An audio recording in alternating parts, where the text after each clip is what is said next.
여러분 안녕하십니까? 행정학을 강의하는 김철입니다. 한 주간의 학습 내용을 문제로 확인해보는 주간 행정학 시즌2 8번째 시간의 문을 열겠습니다. 네, 이제 벌써 8번째 시즌2도 벌써 이제 2달 정도 우리가 진행이 됐어요. 이제 종착역을 향해서 서서히 가고 있는 것 같습니다. 이제 심화 과정들도 이제 마무리 단계에 지금 접어들고 있거든요. 이제 이 시간에 우리가 이제 재무행정론에 대해서 이제 살펴보게 될 텐데, 사실 재무행정론 같은 경우에는 심화적으로 이렇게 좀 깊이 있게 들어가 볼 수 있는 내용이 그렇게 많지는 않습니다. 우리나라 이제 예산 과정을 이제 중심으로 해가지고 법령들의 내용들을 이해하시는 것이 필요하고, 또 그와 관련해가지고 이제 좀 잘 기본 시간에 잘 언급이 되지 않았던 내용들, 그런 내용들만 일부 정도 좀 생각을 하게 된다면, 그렇게 뭐 다른 장에서 우리가 봤었던 것처럼 뭐 이렇게 어, 생소한 이야기들이나 이런 것들은 그렇게 많은 편들은 아니에요. 그렇기 때문에 조금 다른 과목들보다는 좀 각이 잡혀 있는 그러한 단원이 아닌가라는 생각이 듭니다. 그래서 지금 지난주에 우리가 이제 수업을 할 때에는 재무행정론에 대한 이야기도 이제 마무리를 짓고, 그리고 이제 행정환류론 쪽의 내용들도 일부 지금 들어갔었는데, 이 시간에는 이제 재무행정론에 대한 내용들만 같이 한번 살펴보도록 할게요. 어떤 문제들이 어떻게 나오고 있는지, 또 어떻게 물어보고 있는지, 또 수업 시간에 우리가 들었던 내용들이나 배웠던 내용들을 어떻게 우리가 문제에서 만나게 될 것인지에 대한 그런 내용들 한번 잘 생각해 보시면 좋을 것 같습니다. 그러면 1번부터 한번 살펴보도록 하겠습니다. 문제 들어갈게요. 1번입니다. 다음 중 준예산 집행 대상에 해당하지 않는 것은 그랬습니다. 준예산이라고 하는 것은 회계연도 개시일까지 예산 의결이 이루어지지 않았을 경우에 이제 예산이 불성립되었을 때의 임시 방편적으로 활용하는 그러한 예산 방식이죠.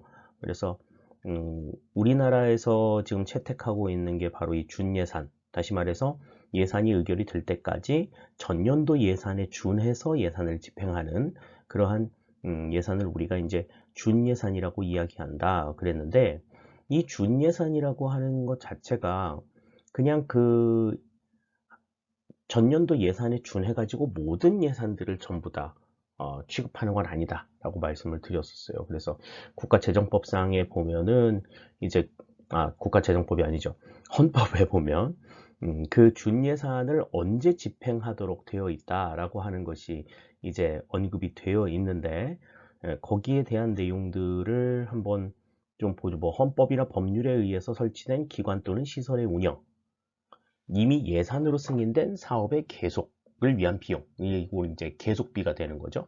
다음에 법률상 지출 의무의 이행, 여기에 한정된 내용들만 집행을 하고 나머지는 집행하지 않는 그런 한정이 있다라고 그랬습니다. 그러면 지금 1번에서 보면은 여기서는, 네, 1번에 지금 경제정책상 조기 집행을 필요로 하는 공공사업비라는 이야기가 나와 있는데, 이 경제정책상 조기 집행을 필요로 하는 공공사업비는 회계연도 개시 전 예산 배정 사유에 해당이 되죠. 그렇기 때문에 준예산 집행 대상에는 되지 않습니다. 그러니까 회계연도 개시 전 예산을 배정해야 되는 사유 중에, 여러 사유 중에 이 조기 집행을 필요로 하는 공공사업비에 대한 내용들이 있어요. 따라서 1번의 정답은 여기서는 1번이 된다, 이렇게 볼 수 있겠습니다. 그러니까 준예산 집행 대상이 어떤 것이 있는가 하는 것은 반드시 여러분들이 좀 체크를 하고 나가시면 좋을 것 같아요. 1번의 정답이 1번이 되겠습니다. 2번입니다. 다음 예산의 신축성 부여 방법 중 헌법에 명시된 내용에 해당하지 않는 것은 그랬습니다. 예산의 신축성 부여 방법은 뭐 여러 가지가 있었죠. 뭐 2월도 있었고, 뭐 이체도 있었고, 이용 전용도 있었고, 예비비, 계속비 등등등등 여러 가지들이 있었는데, 이 가운데 이제 헌법에 명시된 내용에 해당하지 않는 것, 그 헌법에 명시된 내용이 일부 있다는 거죠. 헌법에 명시된 내용은 우리 이제 그 헌법 제 55조에서 56조의 내용들 살펴보시면 계속비가 있고 예비비가 있고 그다음에 추가 경정 예산이 있었습니다. 이건 우리가 이제 그 헌법의 내용들 살펴보면서 같이 봤었잖아요. 그죠? 자, 그러면 자, 지금 보기 보시면 1번의 명시 2월비는 예, 헌법에 명시되어 있는 내용이 아니죠. 그죠? 하지만 이 예산의 신축성 부여 방법 중에 하나에는 속합니다. 2월이니까 명시 2월비도 속하기는 속하는데 헌법에 명시가 되어 있는 내용은 아니다. 다만 예산서에 이 명시 2월비 내용은 들어가서 국회 승인을 받는다라는 이야기는 우리가 했었던 기억이 있습니다.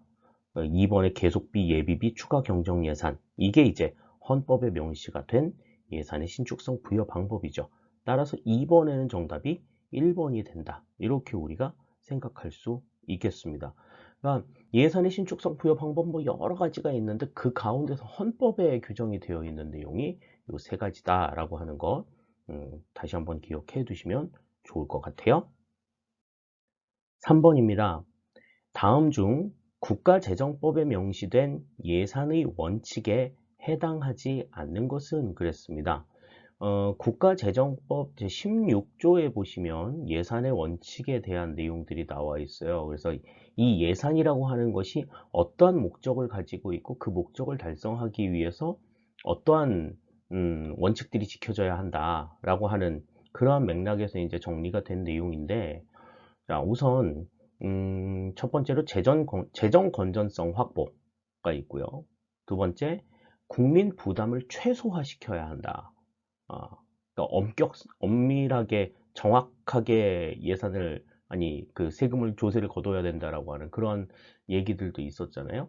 그러니까 국민 부담을 가급적 줄여야 한다. 가장 낮은 수준의 부담을 국민들에게 지워야 한다라고 하는 원칙이 있고, 다음 조세 지출의 성과를 제고해야 될 필요가 있다. 그러니까 무분별하게 이렇게 세금 감면이나 이런 거 해줘서는 안 된다라는 거죠. 또 예산 과정의 투명성을 제고해야 하고, 또 예산 과정에 국민의 참여를 높여야 한다. 국민의 참여를 높여야 한다. 또 여성과 남성에게 미치는 효과를 평가해야 한다. 우리 이제 뭐 성인지 예산제도와 관련된 내용들이 이와 연관이 있다라고 얘기할 수 있겠습니다. 따라서 지금 국가재정법에 명시가 된 예산의 원칙은 지금 설명드린 요 내용들인데, 그럼 거기에 해당하지 않는 게 뭐냐 하는 거죠. 1번 예산 과정의 국민 참여 제고, 이건 있었죠. 다음 두 번째 재정 건전성 확보, 이것도 있었으면 제일 첫머리 나왔죠. 다음 세 번째 국민 납세의 최소화 그랬는데, 국민 납세의 최소화는 국민 부담의 최소화라는 게 있었잖아요. 부담을 적게 하는 거나 뭐 세금을 최소 적게 내는 거나 이게 무슨 상관이 있어? 무슨 차이가 있어? 이렇게 생각할 수 있는데, 언뜻 보면 비슷해도 보이지만 이건 분명히 다른 얘기예요. 네. 세금을 적게 내는 거하고 그리고 부담을 줄이는 거하고, 이거는 그러니까 부담해야 될 만큼은 부담을 해야 되는 거죠. 내가 내야 될 세금이 부담스럽다. 그거는 그러니까 마땅히 내야 할 세금이 부담스럽다. 그러면은 그 부담을 줄일 거야? 그건 아니거든요. 그러니까 납세의 최소화가 아니라 부담의 최소화여야 된다라는 거죠. 그러니까 세금을 부과는 하되 국민이 부담해야 될 그 영역들을 좀 줄이는 것이 필요하다.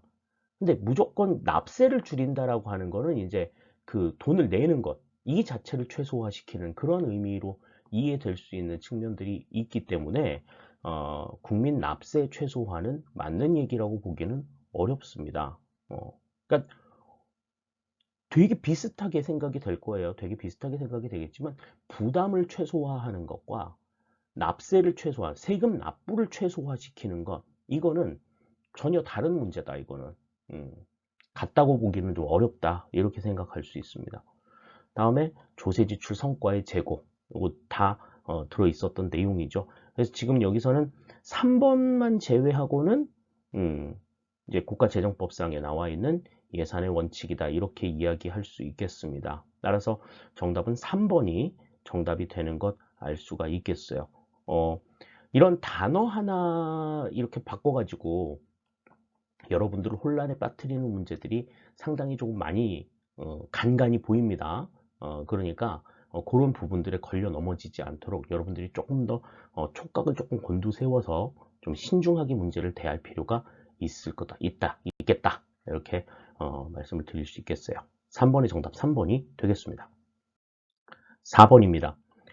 우리나라 예산 과정에 대한 설명으로 옳지 않은 것은 그랬어요. 자, 예산 과정 그러면은 뭐 이제 예산 심의 편성부터 심의 의결, 집행, 결산까지 전반의 과정들을 다 이야기한다고 얘기했었죠. 자, 그러면 1번부터 봅니다.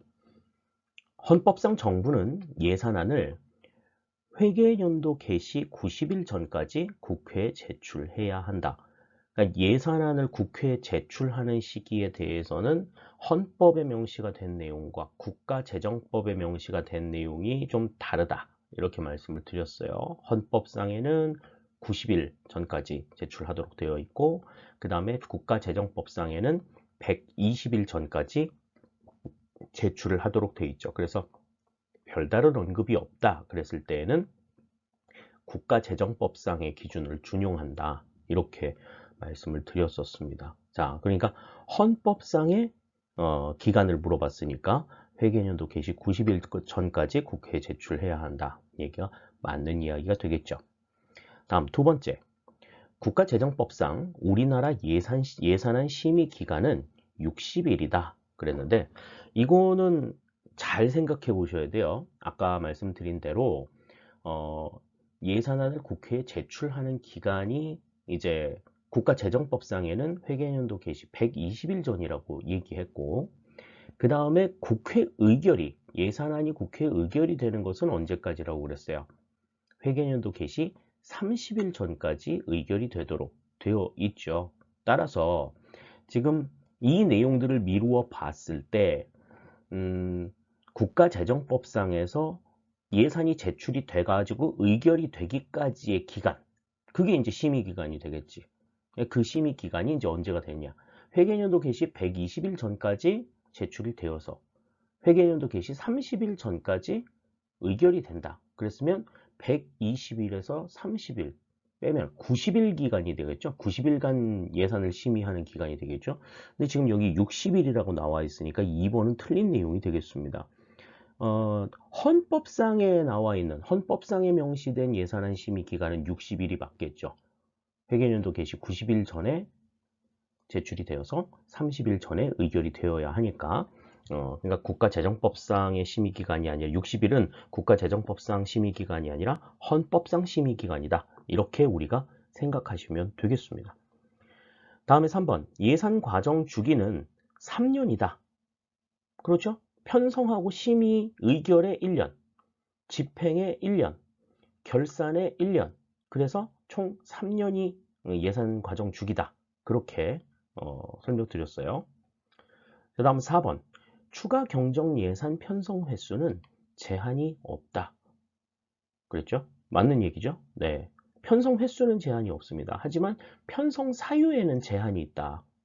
그 내용들도 같이 좀 생각을 해 두시면 좋겠어요. 뭐 전시사변과 같은 국가 재난이 나왔을 때, 또 남북 간의 관계나 경제 협력이나 뭐 이런 어떤 급박한 상황들이 있을 때, 또 국가에서 지출을 해야 될 경비에 어떤 증가가 나왔을 때, 이런 경우에 한해서만 추가 경정 예산을 편성할 수 있다라고 이야기를 했죠. 따라서 지금 여기에서는 정답이 옳지 않은 걸 고르라고 얘기했으니까 2번이 정답이 되는 것 확인할 수 있겠습니다. 5번입니다. 다음 보기 내용 중 회계연도 개시 전 예산을 배정할 수 있는 사유에 해당하는 것으로만 묶인 것은 그랬습니다. 회계연도 개시 전에 예산을 배정할 수 있는 그 사유 여기에 대해서는 국가재정법에 명시가 되어 있는 내용이 8가지가 있죠. 8가지가 있는데 지금 이제 그 보기도 지금 8개가 나와 있어.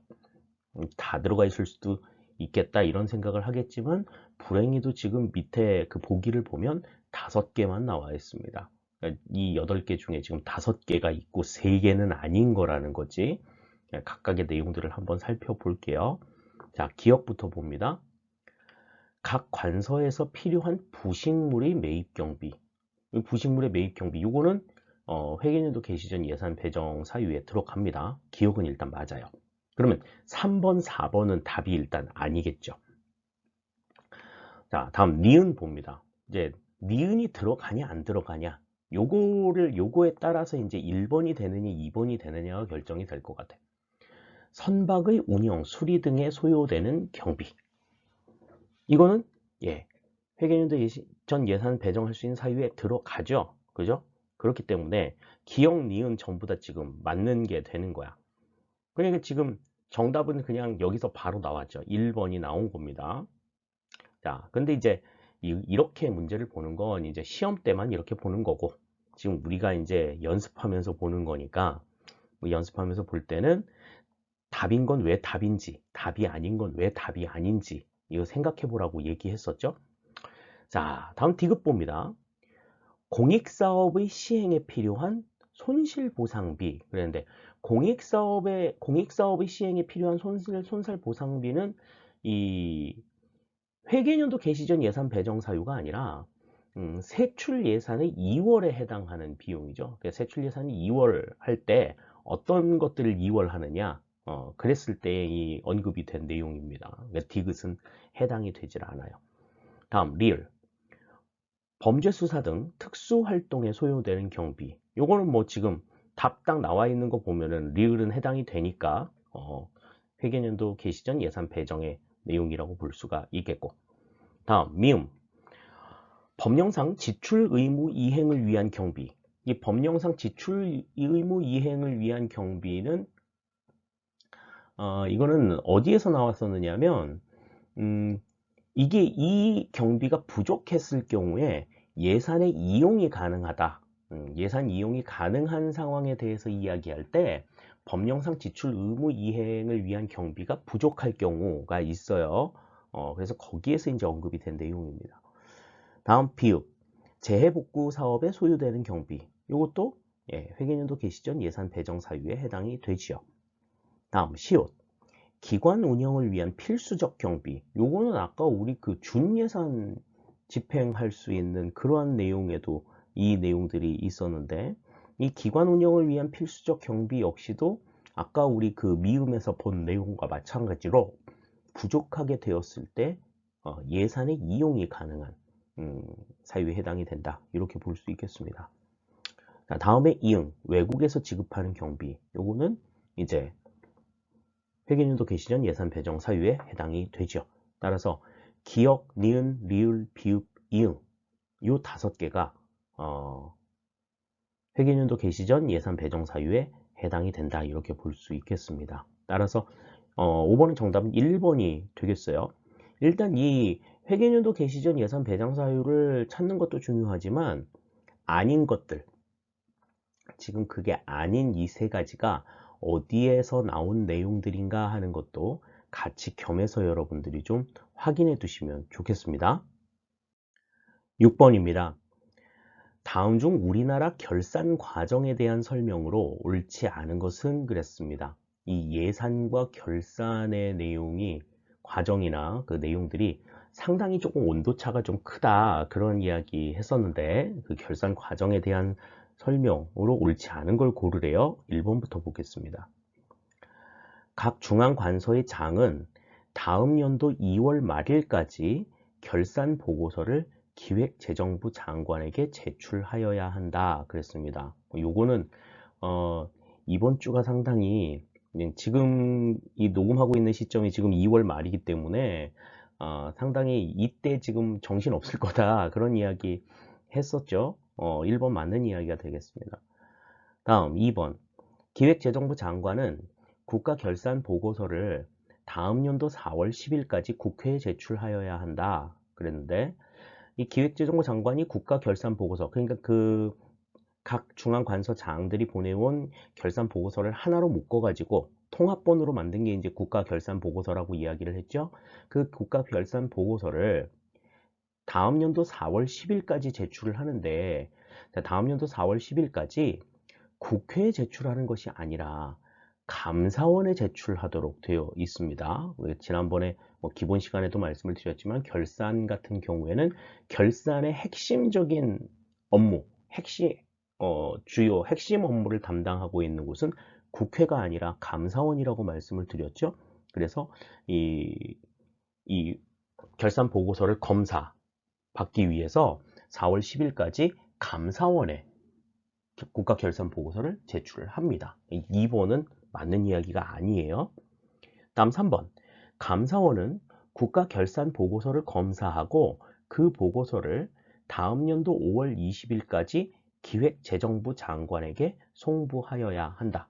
그러니까 회계 검사해가지고 그 결산 검사 보고서를 기획재정부 장관에게 다시 보내줘야 된다는 거죠. 5월 20일까지. 그러니까 4월 10일까지 이 국가결산보고서를 받아가지고 검사 결과를 5월 20일까지 보내야 되니까 한 40일 정도 결산 검사를 한다. 이렇게 우리가 볼 수 있겠습니다. 그 다음 4번. 국회는 정기국회 개회 전까지 결산검사 보고서를 승인하여야 한다. 그랬습니다. 정기국회 개회가 이제 매년 9월 1일부터 있기 때문에 최소한 이제 8월 말일까지는, 그러니까 그 전에 이제 임시국회에서 이제 승인이 나야 되겠죠. 네. 그래서 4번도 맞는 이야기가 되겠고요. 그러니까 지금 옳지 않은 것을 골라라. 그럼 여기서는 2번이 정답이 되는 겁니다. 국가결산보고서를 제출하는 것은 국회가 아니라 감사원이다 라고 하는 것 다시 한번 기억해 두시죠. 6번의 정답 2번이 되겠습니다. 7번입니다. 세계 잉여금 등 처리에 대한 설명으로 바르지 못한 것은 그랬습니다.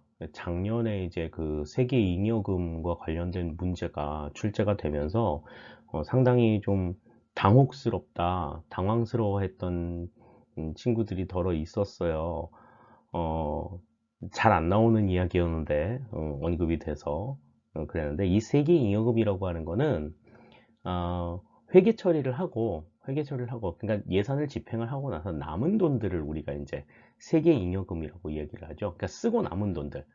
그러니까 의도하지 않게 세입이 증가했다든지, 세외 수입이 늘어가지고 세수가 증가했다든지, 아니면은 써야 될 돈을 제대로 쓰지 않아 가지고 남게 되었을 때, 불용 처리가 되었을 때 이 세계 잉여금이 발생을 한다. 그렇게 말씀을 드렸습니다. 자, 그러면 이 세계 잉여금 처리가 되려고 하면은 우선 가장 먼저 이제 어떻게 해야 되느냐, 어떻게 처리하느냐에 대해서 우리 이제 관련 법령들을 찾아봤었는데, 자, 1번부터 살펴볼게요. 세계 잉여금이 발생하면 가장 먼저 교부세 및 지방교육재정교부금 정산에 사용한다. 맞는 얘기죠. 그죠? 1번 맞는 얘기입니다. 다음 두 번째. 교부세 및 지방교육재정교부금 정산액을 제외한 세계 잉여금의 30% 이상을 공적 자금 상환기금에 우선 출연한다. 그러니까 아까 얘기했었던 교부세나 지방교육재정교부금 정산을 끝내고 나서도 남은 게 있으면 그 남는 돈의 30% 이상을 공적자금 상환기금에 우선 출연을 하도록 되어 있습니다. 2번도 맞는 이야기예요. 다음 3번.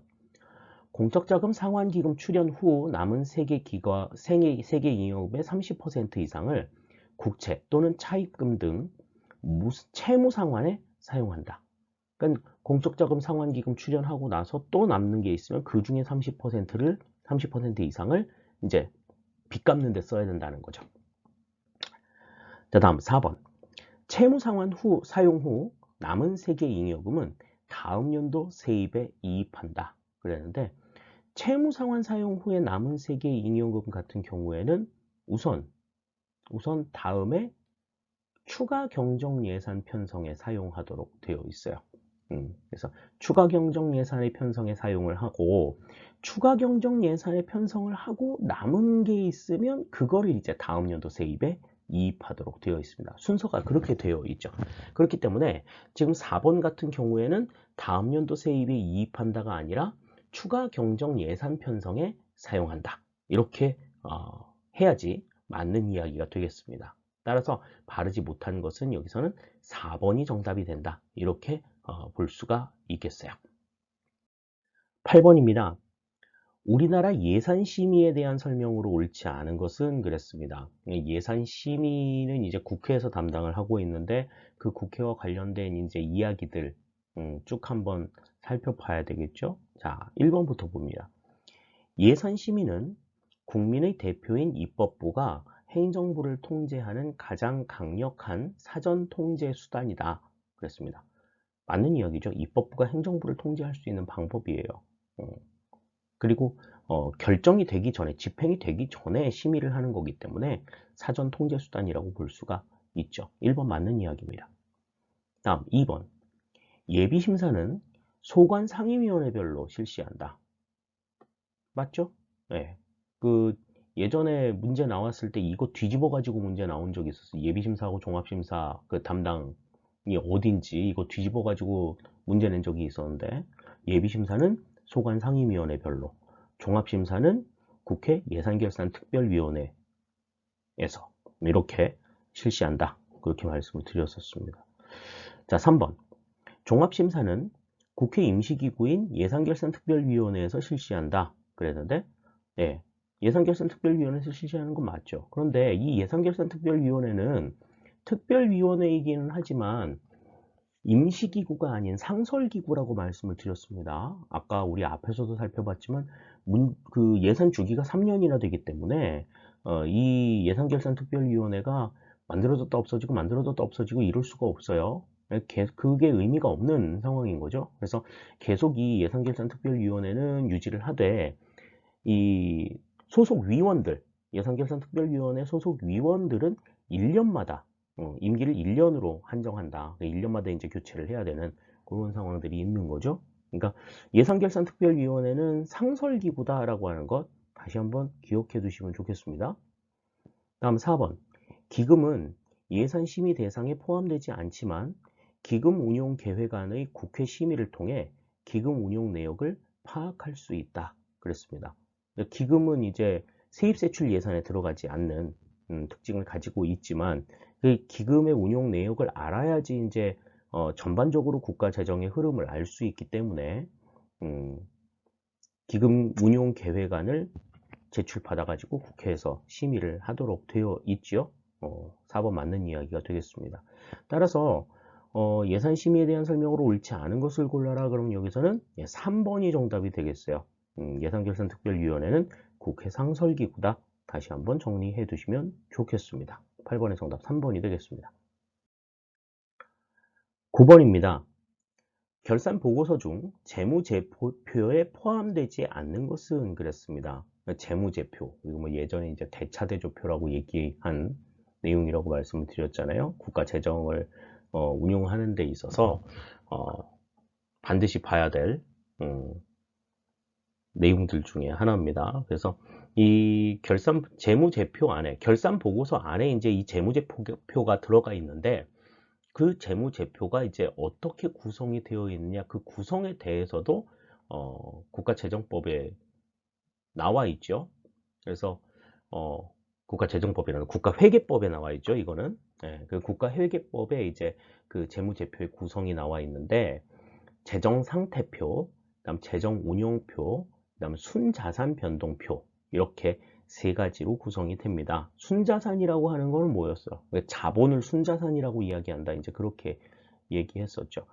손익현황표라고 하는 거는 없어요. 그러니까 정부의 그 결산 보고서 안에 손익현황표라고 하는 거는 들어있지 않다. 따라서 9번의 정답은 여기서는 4번이 정답이 되겠습니다. 그래서 결산 보고서 안에 들어가 있는 재무제표에는 이 재정상태표, 재정운용표, 순자산 변동표 이렇게 세 가지만 들어간다라고 하는 것 기억해 두시면 좋겠습니다.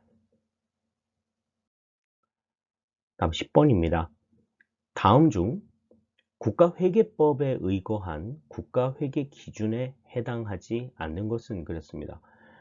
국가회계법 11조 3항에 보면 이 국가회계 기준이 나와 있죠. 그래서 이 국가회계 기준 같은 경우에는 반드시 이 복식부기 방식으로 처리를 하도록 되어 있습니다. 아까 그 재무제표가 나오는 게 이제 바로 그래서 그렇죠.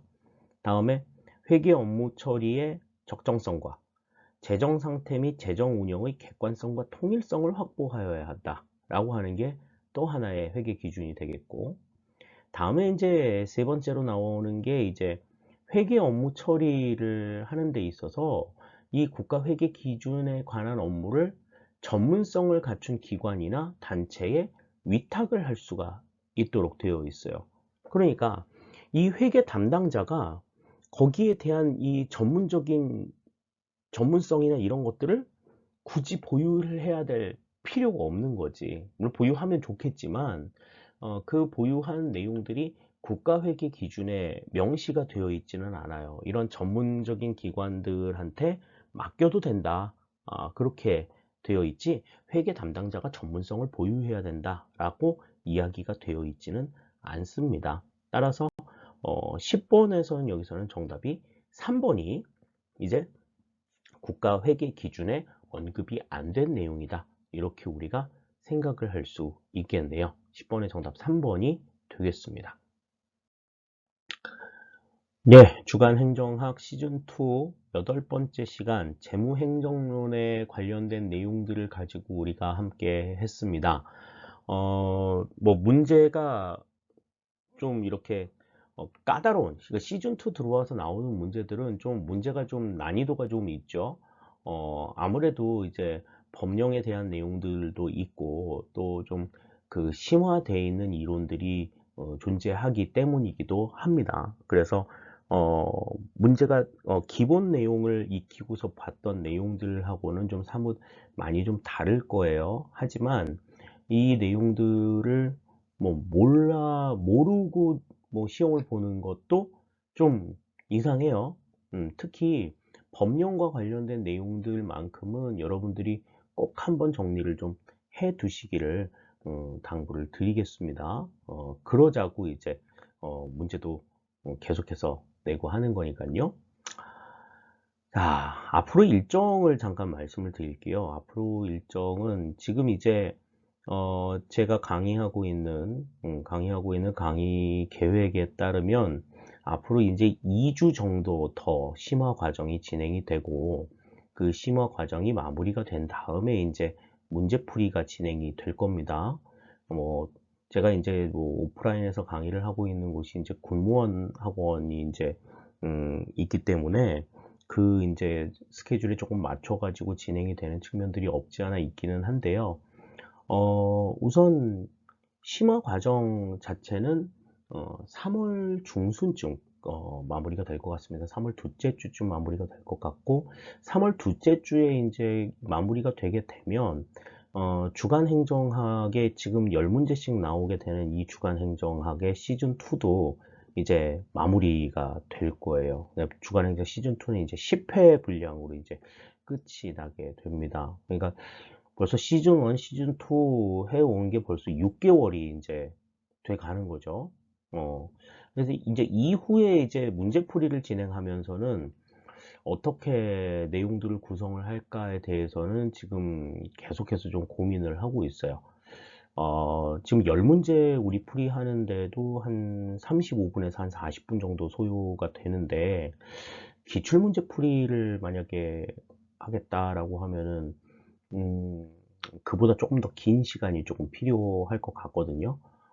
그러니까 우리가 이제 그러면 조금 더 많은 시간들을 우리가 좀 할애를 해야 될 그러한 필요들이 있습니다. 그래서 운영 방식을 좀 어떻게 해야 될까에 대해서도 조금 더 생각을 해봐야 될 것이고요. 그러한 내용들 지금 고민을 하고 있는데, 결정이 되게 되면 여러분들한테 다시 한번 말씀을 드리도록 하겠습니다. 뭐 아무쪼록 좀 충분하게 문제가 좀 해설이 되고 여러분들한테 설명이 될 수 있도록 여러 가지 방법들을 조금 고민을 해 볼게요. 그리고 당장에는 아니지만 이제 뭐 몇 번 계속 말씀을 드립니다만은 뭐 오디오 중심의 강의는 조금 이제 벗어나려고 좀 노력을 많이 하고 있는데, 사실 지금 올해 안에는 지금 그게 좀 쉽지는 않을 것 같아요.